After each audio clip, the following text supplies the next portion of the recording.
We got some ideas. Yeah, yay, ideas are great, which is time to say, uh-oh, be careful. Yeah, because ideas, I would say, are the most dangerous thing in innovation. Because one of the most dangerous things in the world is an idea that you believe in. And unfortunately, we do love our own ideas, don't we? So right now I can kind of open a bucket and you guys can start pouring resources into it, emotional resources, financial resources, personnel resources into those ideas that you think are pretty good. That's a dangerous place to be. There are some serious problems with ideas. The problem is the idea model is broken. Yeah. Now I'm going to show you a slide now, which is how most people think innovation works. This is how most people believe that organizations change, how problems get solved, how inventions get made. Yeah. First of all, we think. Yeah. Then we have a mega idea. Yeah, which is super, super important. So we protect it and not tell anybody and get it copyrighted and stuff like this because we believe ideas are valuable. Then we validate that usually by asking people like us if they like it. Yeah. Then we implement the idea, which, is a bit tricky, but we can get it done because it's a good idea. It's going to, if you build it, they will come and other such bullshit. Yeah. And then, yes, I win. Okay. Now, this linear model is extremely high risk. And in fact, when I teach the University of Science and Technology in Hong Kong, we call the design course a risk reduction course. Because what we're trying to do with design is break this idea and reduce the risk. The problem is, and you will see this anytime you're involved in any kind of change or innovation, is that we have an idea fetishism in organizations. Humans have an idea fetishism. We obsess on ideas. We think about them way too much. This is a problem, unfortunately, because one, we know we love our ideas way too much. Yeah, the psychology here is confirmation bias. I am my idea. So if my ideas are worthless, I am therefore worthless. But I'm a good person, therefore my ideas must be good. We cannot recognize a good idea if it's genuinely new. And that doesn't matter if it's our idea or somebody else's. If an idea is genuinely new, nobody on this planet will tell you if it's going to work or not. Nobody can. So all these things where we give ideas to councils of experts and so on, they choose which one to do and venture capital and so on. It's absolutely fine if it's a familiar idea, if it's a light twist on something. But if it's genuinely new, we might as well ask some monkeys. And the third one is, and this is the bad news for you guys, is that we know that the best ideas come when we are not ideating. But if we know that if we do retrospective studies, that the best ideas come when we're out jogging, in the shower, on a bicycle, on the toilet. Yeah, literally, this is where the most valuable ideas come from. They happen out of action. We've got some problems here, some real problems about ideas. And my basic advice on this to you guys is don't obsess about ideas. Yeah.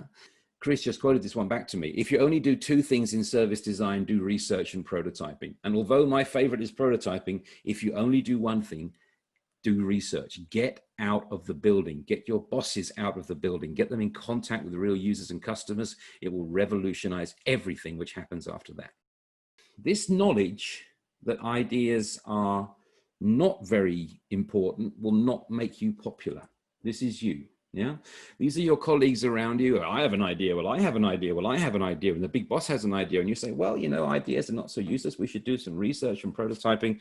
And this is also you. This is what happens in organizations when you try and move people away from their idea fetishism. So good luck with that one. Unfortunately, we're going to have to learn this as a species. Here's a little tip, a tip to change the culture of the organizations that you're in. Don't talk about ideas so much.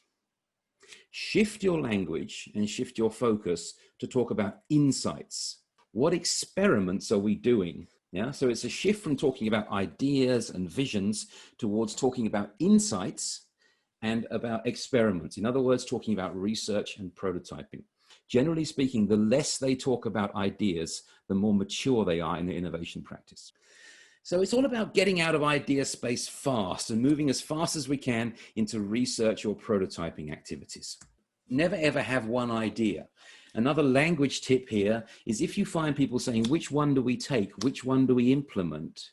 Challenge that and say, no, which ones do we play with next?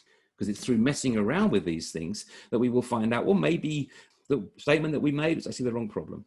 Maybe we need to go back and change something fundamental about this whole approach. Maybe this project is the wrong project. Portfolio. It's another language tip, is try to use the word portfolio a lot in your organization. Anybody who's made some investments would never have an investment.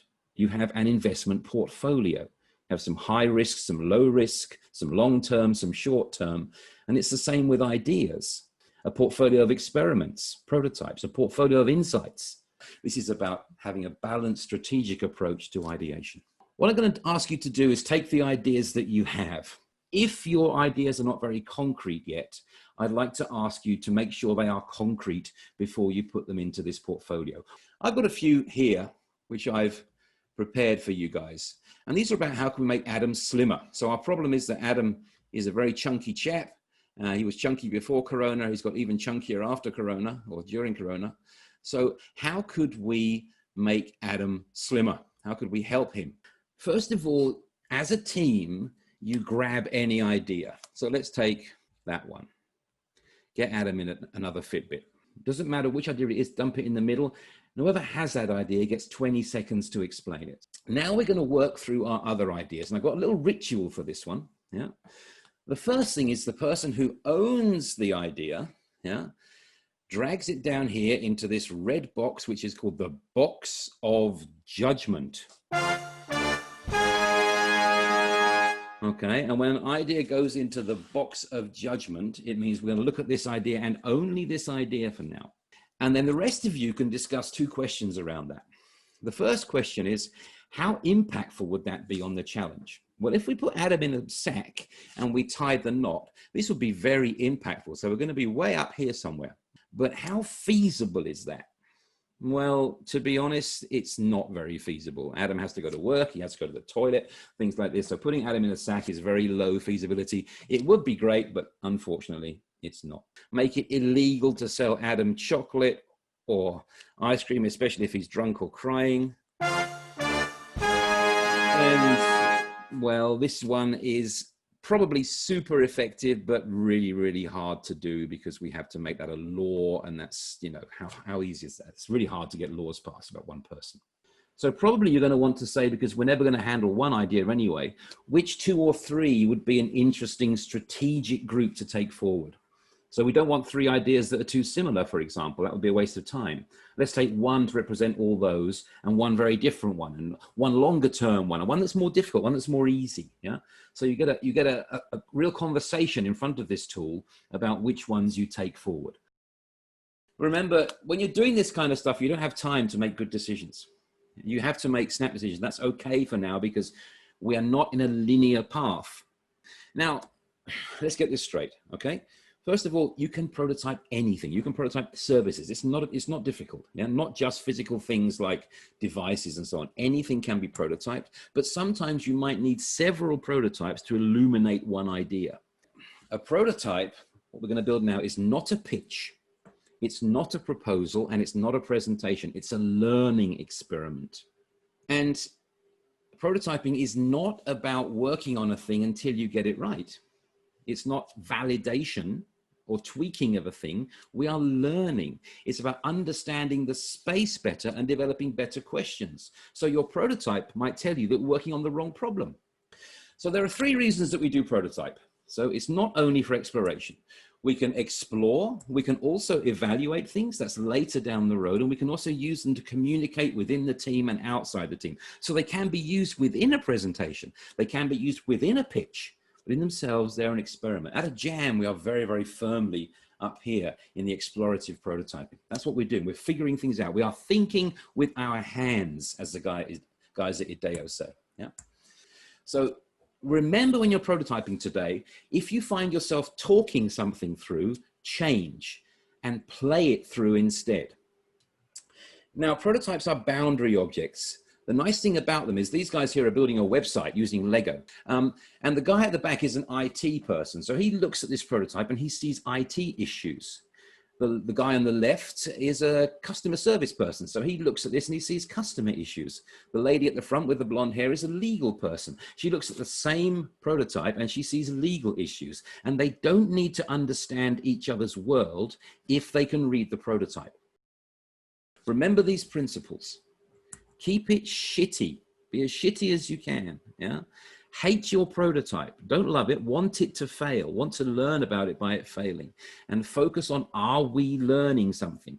If you're making your Post-its prettier and prettier by drawing little flowers on them, you're probably not learning anything right now.